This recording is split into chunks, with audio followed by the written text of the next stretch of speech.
Hola a todos, estamos acá en Luxemburgo.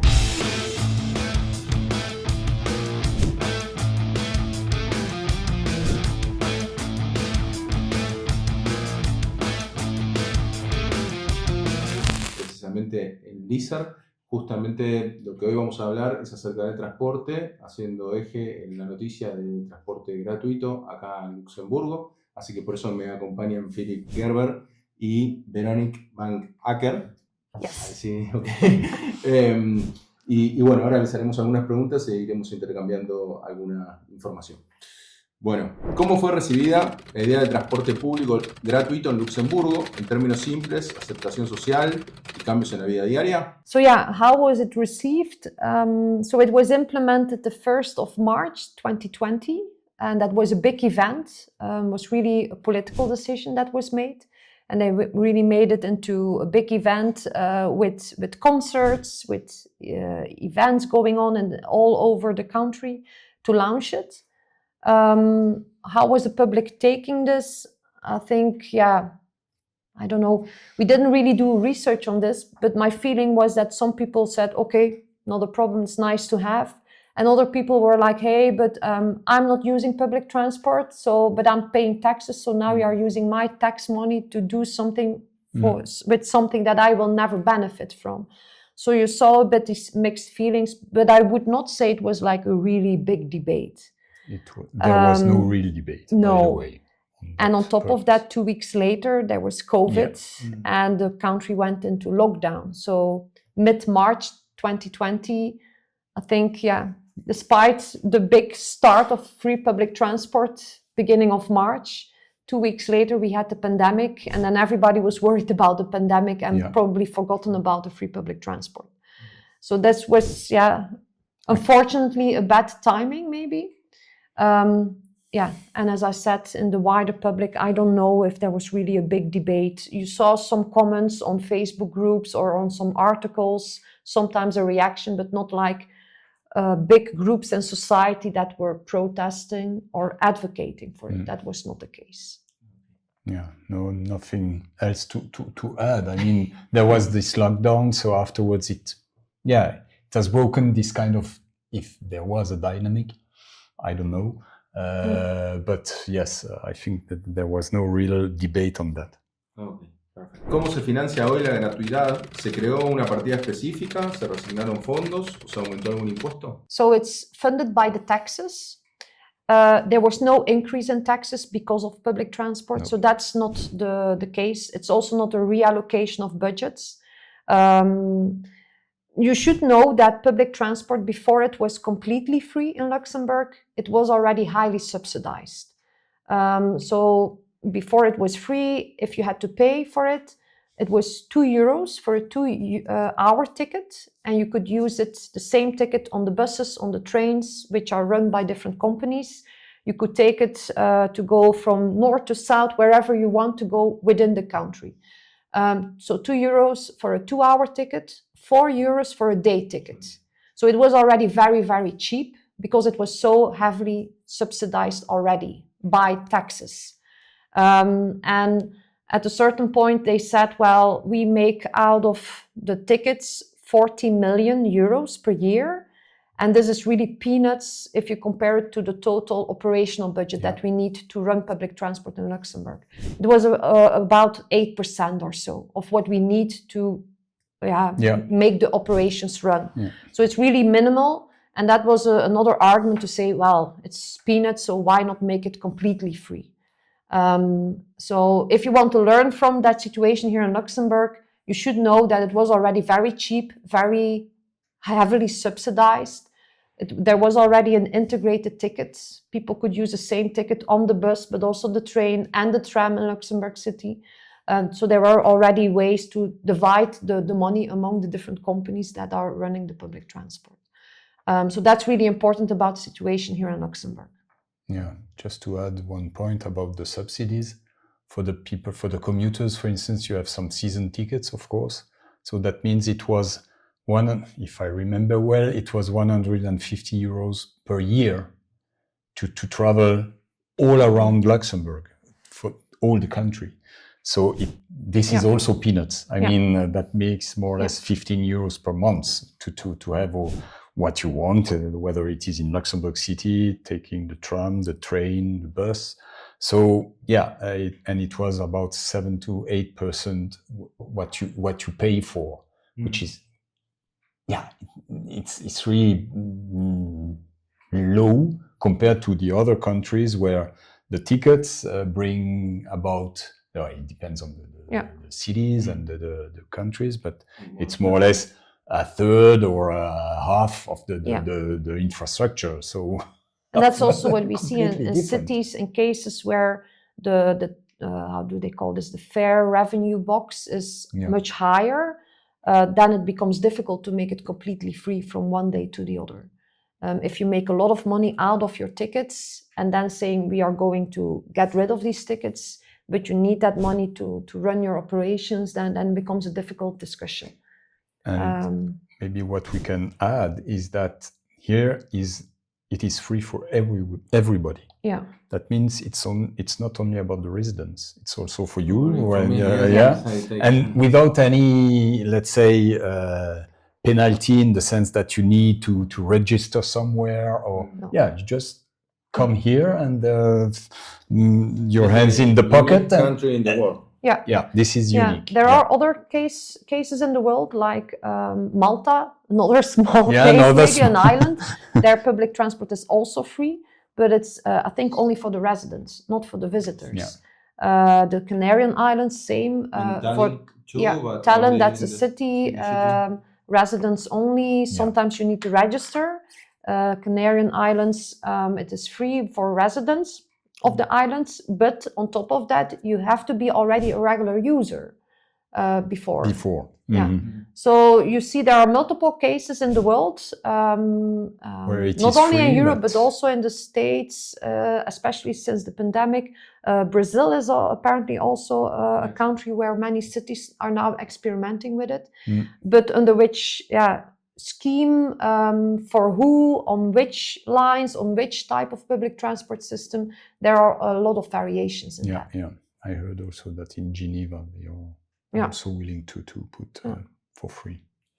Perfecto. ¿Por qué fue posible hacer gratuito el transporte sin desordenar el presupuesto? ¿Qué condiciones previas lo volvieron viable en la práctica? Well, that brings me actually to how was this decision made? And that's, we had a PhD student here doing research about this, analyzing the political programs from many years before the elections, the last elections that then led to this policy change. It was already mentioned in certain programs of certain parties in the 90s, but that was a bit at the side, and then suddenly it was picked up by all the parties. And then, can't remember which year these elections were, but then Minister Bausch was the minister from Mobility, it Public was in Works. 2019. He was from the Green Party, and you would think, they would be super much in favor of this. He said, okay, this was indeed part of our program, but it's actually not the most important one to make it free. He said, I'm now Minister of Mobility, Public Works, and I want to make it free, but only if all the other parties in the government agree that we will continue investing in public transport. So he used this as a way of bargaining to make sure that investments would not go down in public transport. For him, the investments were much more important than making public transport free, because he also made a tour around the country explaining his new mobility plan, and he always said, like, free public transport, that's the icing on the cake, but first we need to bake the cake. And with that, he meant we need to invest in infrastructure, in new rolling stock, making sure that the network is complete. That's as important or even more important than not having to pay for it. If you don't have the service and if the quality is not good, why should you make it free? If you don't have anything to use, you should first have the alternatives to use, and then you can make it free or do something with the monetary costs of it. So there was really an an argument that he used in the political bargaining between the parties to make sure to build a political program and to deliver that program. Mm-mm. Yeah, nothing really, something to add in that case, because it was there was a kind of how do you say that in English, coup de pub, some also publicity. Publicity for public transportation. I mean, it was really not a shock, in a good way, but from a political perspective, because we heard about that everywhere in the world. So, the first country that will be free, etc., etc. Because just an anecdote. I was in sabbatical leave in Montreal at this time.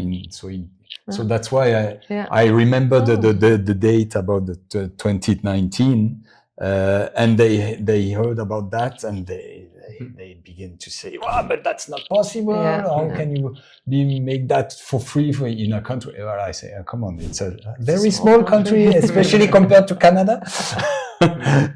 So they were reminded. So it was a little bit weird to discuss with them the situation.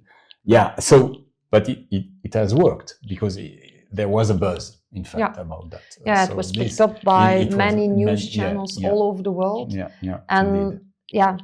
1 week in beginning of March 2020, I think Luxembourg was all over the news in the States. Exactly. We saw it appearing in many big newspapers and could also be considered as a kind of a marketing stunt to put Luxembourg known as a country in the world.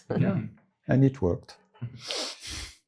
¿Quiénes se beneficiaron más y quiénes todavía casi no lo usan? Jóvenes, hogares de bajos ingresos, personas mayores, nuevos residentes. Yeah, and that's a difficult one because there's not much data.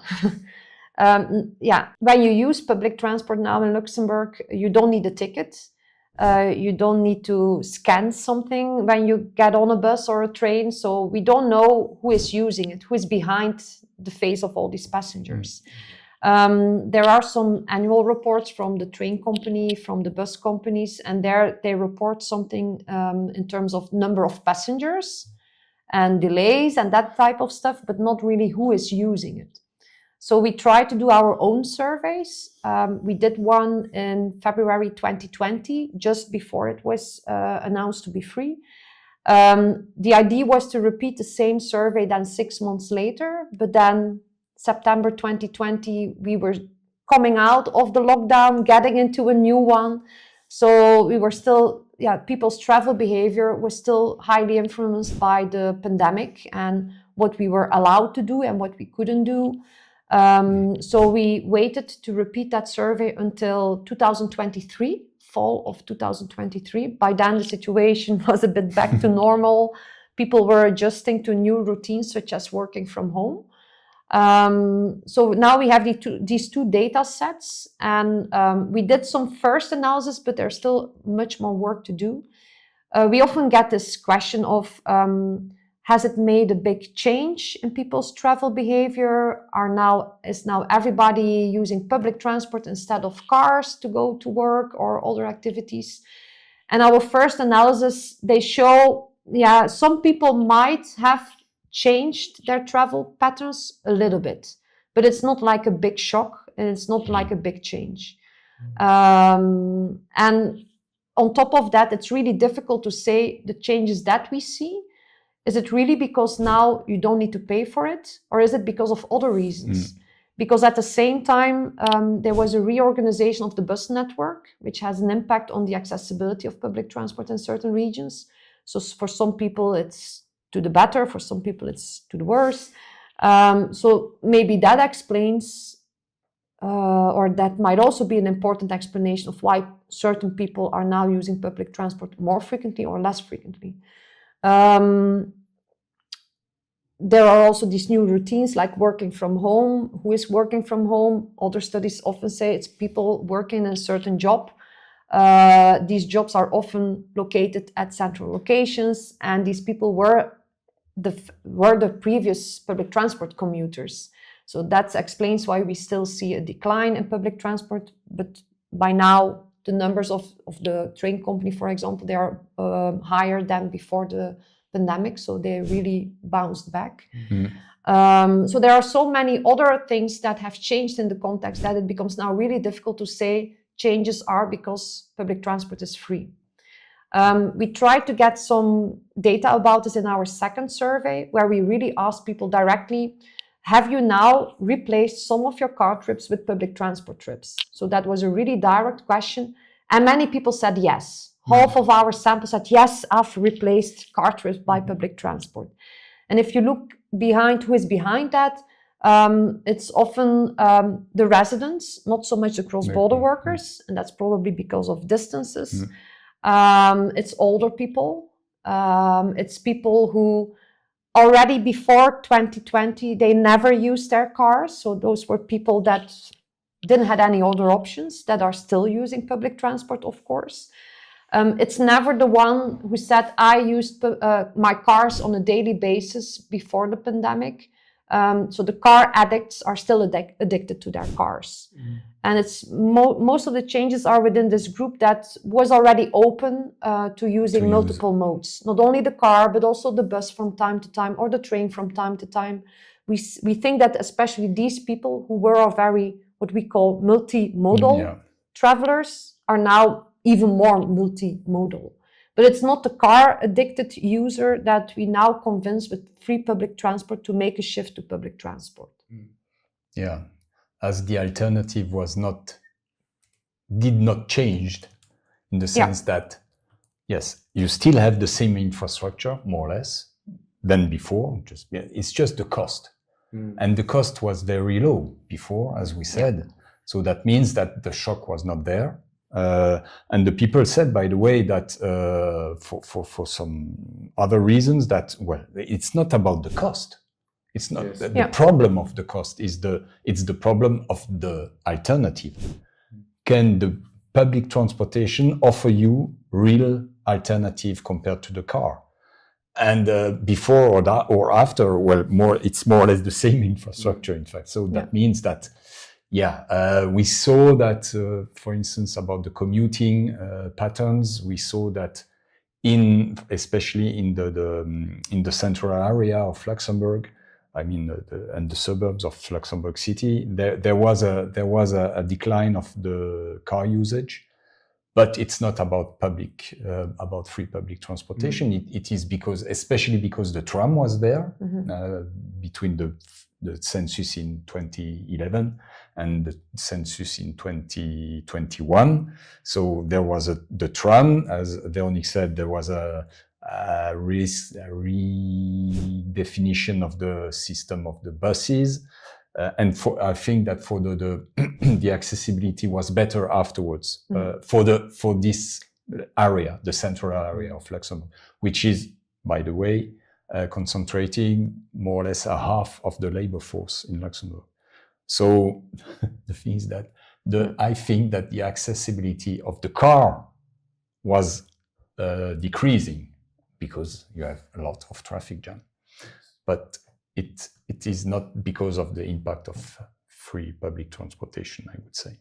No, in our survey in February 2020, so before it became free, there were indeed questions about how satisfied are you with public transport service in Luxembourg, the bus and the train. We focused on these two.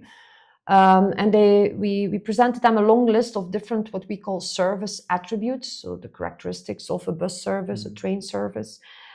Price was one. So majority said we are very satisfied with the price because it was so low.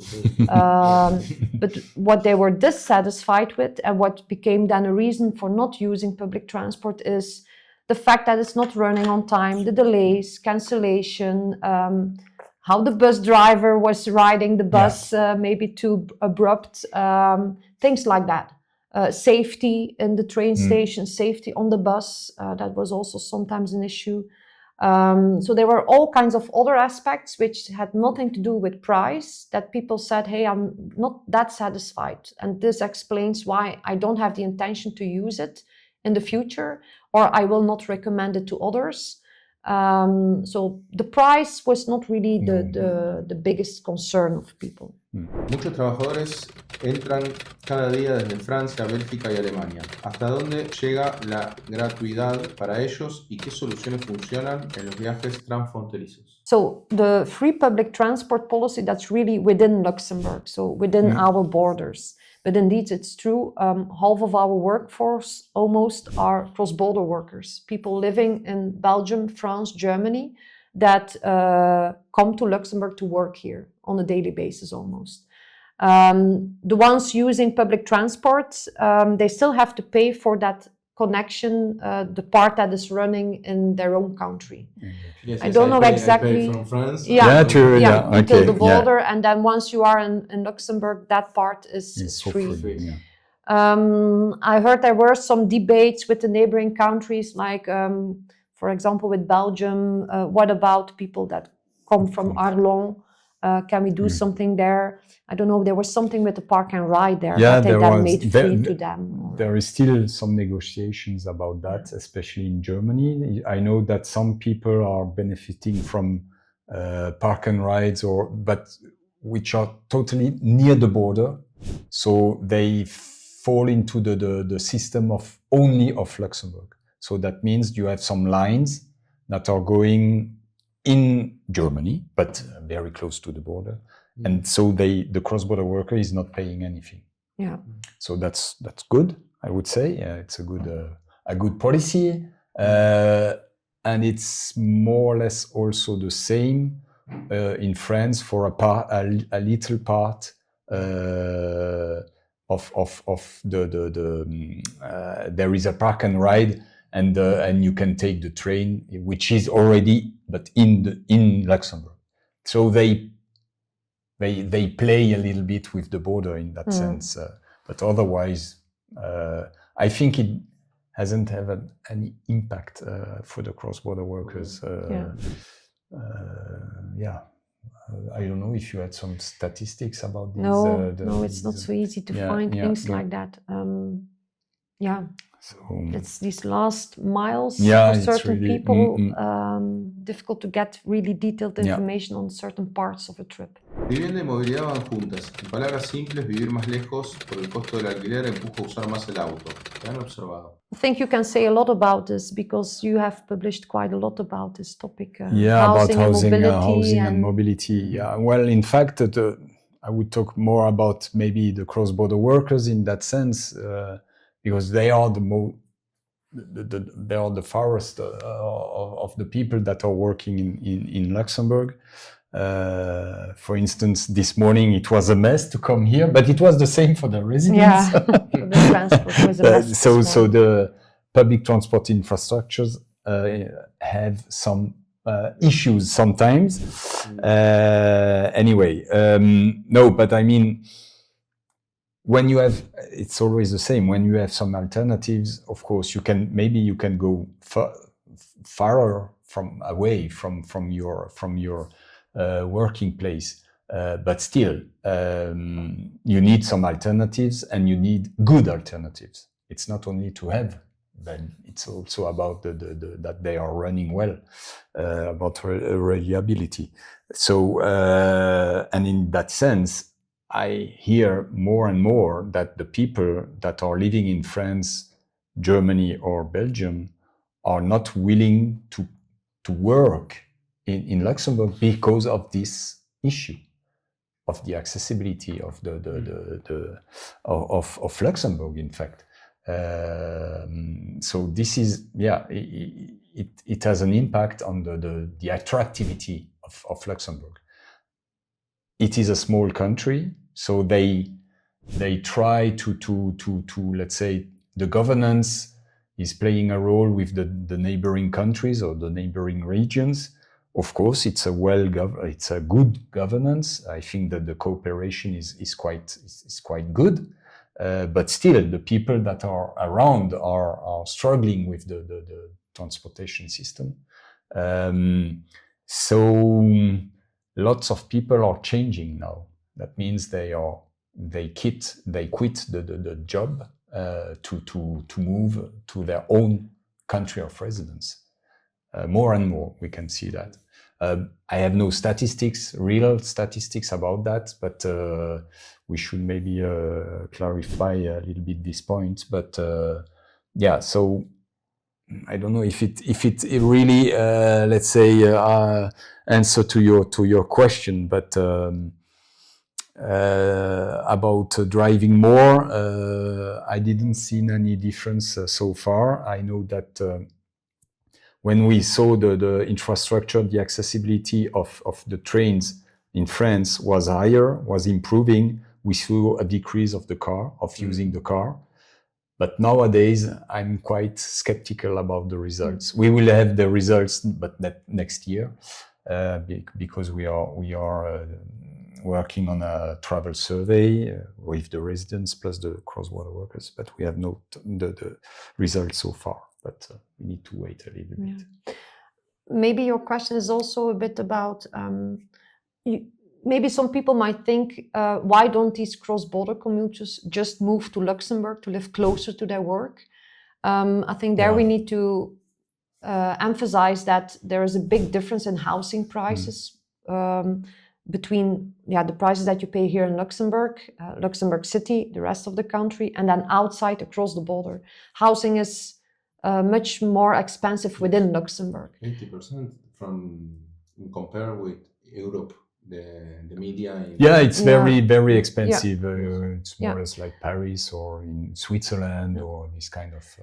It's very expensive. That's often the reason why some people decide to live just across the border, because there it's much more cheaper, and for that amount of money they are able to buy a house with a large garden. While with the same amount of money here, you just buy a small apartment. So if that is really important to you, housing, then it pushes people out Luxembourg. If you then still work in Luxembourg, maybe the salaries are a bit higher compared to your local country then it becomes an issue of how do you continue commuting to your work. Is public transport still an option? It depends on where you end up. I think if you are living near Arlon, Thionville, Metz, these places probably have the better public transport accessibility. But many people end up in places with lower public transport accessibility, and then driving is almost the only other option. Although, there were some initiatives like mobility on demand for cross-border workers that they tried to launch, car sharing, trip sharing. Some of these initiatives, they didn't have the desired success, and then they were stopped. So there were some experiments with these mobility on demand services, but it was not always the desired success. Si una ciudad o un país latinoamericano quisiera inspirarse en Luxemburgo, ¿cuál es el requisito mínimo para algo que mínimamente funcione y qué error debería evitar desde el día 1? It's not an easy one indeed. But I always say, if other cities are looking to us and they want to learn from us, I always repeat that you should remember that it was already very cheap, that it was already heavily subsidized. I don't know if you can make the same decision if you see that out of the ticket sale you get 30% that can cover your costs of the operations. If you lose the 30%, that money needs to come from somewhere. In our case, it's from the taxes that we already had here. It was already heavily subsidized. So that's something to remember very well. And the fact that we had already an integrated ticket. With one ticket, people can use the bus, which is run by a different company than the train and then the tram. So there were already ways how all these companies were paid for. And I think that's also an important one, that you first work on integrated ticket systems, so that, because for a traveler, that person doesn't mind which company is behind it. I just want to get from door to door. And if I need to go take a bus first and then a train and then I walk a bit, for me, there's just one single trip. I want to get to my destination. Who is then getting paid? I don't mind about this. That's the perspective of a traveler. So if in your system, you have a system where multiple companies are involved in offering public transport, make sure that there is some kind of integrated ticket system first. And that there are already some rules set out of who, with one ticket, how are you going to pay the different players, the different partners. And then what was also important in Luxembourg is that, because this is often heard in these debates about free public transport, some people are worried that then you don't have to pay for anything, you don't have to pay for a service, so they are afraid that the quality will go down because you don't have any money anymore to invest in it. So something for free is sometimes considered as something bad, something of low quality.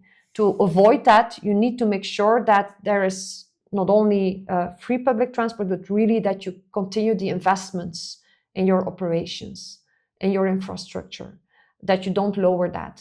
And that was part of the political negotiations. And I think that was really also needed, that at the same time, they are still making big investments in public transport. It's something that you can see in the annual accounts from the government. They are open, they are on the website, you can easily find this. And there you really see that the budget of the Ministry of Mobility for public transport is very stable, and it even has increased the past few years. That you don't say, oh, we make it for free, but at the same time, we don't invest in more. I think these three things were really important for Luxembourg. And I don't know if other cities can learn from that. It's not easy, but you need money. It's not for free, in fact. It's okay. We sell it like that, but it's not for free. There are researchers who would say, because there's always somebody paying for it, that it's not. You should not use the word free public transport, but it's fair free public transport. The fare has been reduced or completely getting rid of. Exactly. But somebody is paying for it. You cannot do this without any money somewhere. Bueno, desde su mirada, ¿cuáles fueron las motivaciones y los debates públicos que llevaron a Luxemburgo a hacer gratuito el transporte público? So there I can refer you to an article of my former PhD student, because he was looking into the political debates that led to this decision. We often also receive that question, was it because politicians were worried about congestion? Was it for the environment? It's a bit a mix of the two. Also, the social argument was sometimes heard, like you have certain groups in your society, if you take away public transport, they cannot participate in social life. So there was also the social argument that it's to make society more inclusive. Congestion was definitely heard, the environment as well, in the social argument. But there was not like really one dominant that everybody was following. ¿Existen estimaciones aproximadas de ahorro por eliminar boletos y controles, equipo personal, tiempo, y del lado de los hogares, cuánto alivio anual promedio tienen los usuarios? Are there any estimates about this? There was a study from Statec, I think, about how much a household is now saving because of free public transport, but I don't remember how many euros they said. But there is a study about that, that it seems to make some impact on a household's budget, even in Luxembourg. And then from the public transport operator side, how much are they saving? I haven't seen any study that puts some numbers on it, but they all say there are not so many big savings, because it's not that they have laid off personnel, staff. We still have our ticket controllers on the bus and on the train, but they are now doing something else. They didn't have to fire any people, so that stayed stable. You might also ask us, what about the people in train stations that were selling tickets? They all received other tasks to do. What about the vending machines? They are still there, because we still need to sell these cross-border tickets.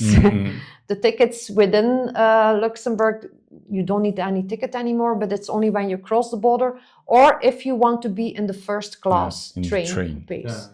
For that one, Is expensive or not? I don't know the price. Euros, I think it's the same, €2 for a short period of time. So for these reasons, they still have these vending machines. So it's not that was demolished. They still need to do some maintenance on these things. So in the end, it was not like a big saving in terms of saving on staff. Was not the case. Saving on materials, no, not so much. And it was, as you said, it was not the purpose to save money. No. The thing is that also what we have to mention is about the dynamics. The economic dynamic that we have in Luxembourg is very high, and the demographic, which is following the economic growth, is also very high. So that means that you need to invest a lot, whether it is for public transportation, but also for road. It's also an infrastructure where you have to invest, and they still invest in this infrastructure. It's not only about public transportation. So that means that the cost about the human resources that you can give to public transportation needs to be increased also due to the growth of the people that will use the public transportation or the roads in general. I mean, so that makes also a kind of dynamic that needs to be that needs to follow the dynamic of the people and the number of people. Pensando en inclusión y acceso, ¿qué otro servicio público o medida, si fuera gratuito o más barato, tendría mayor impacto social en Luxemburgo y por qué? I would say housing probably. Do something about the high housing prices. Yeah. That's probably the thing that I hear most people complain about. About the housing prices. Yeah. I mean, yes, Yeah. indeed. Yeah, about inclusion and poor. This is not. About housing, what happened in Luxembourg? You don't have a credit? Well, the housing market is a little bit special in Luxembourg in the sense that you have lots of ownerships. So even though it's very expensive, it's a special market. So, and there is a real, since I'm here, I mean, so that's a long time ago now, you have already a kind of crisis in the housing market in the sense that you have more demand than supply. Yeah. So that's why, as Veronique said, yes, you have the prices are very, very high. So it's not very inclusive, especially for the people that are young. Or if you have your grandparents here, it's easier. It's just like that. I mean, because you have a gift such as how do you say that? A terrain. Yeah, like a place lot to build on. Yeah. So which this is really expensive to have a place to build up, because this is also in the mindset to have your house. And I mean, it's not only in Luxembourg, of course. So if you're coming from Luxembourg, you're a native, it's maybe easier, but still, it could, it's really difficult. Yeah. Okay. Thank you very much for your time. I make a close. Unless you want to ask us something else. Bueno, espero que hayan disfrutado la entrevista, que os haya servido un poco para aprender. Desde ya, si te gustó, podés ponerlo acá en las mismas redes, podés comentar lo que creas necesario y te podés suscribir. Así que nos vemos en la próxima.